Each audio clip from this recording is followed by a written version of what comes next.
अगे लाइफ अपन बनई बहुगे, पैसा खूबे कमाई बहुगे, तोरा से दूर चला जाई बहुगे, कबो न लौट के बहुगे।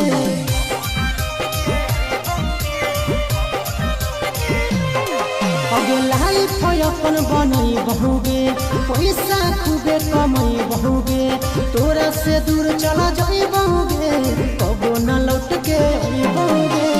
सागर बेदर्दी से बले भी नाते तोड़ गे, यही अखिया में लोर गे,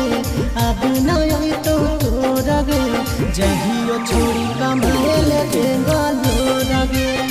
यही अखिया में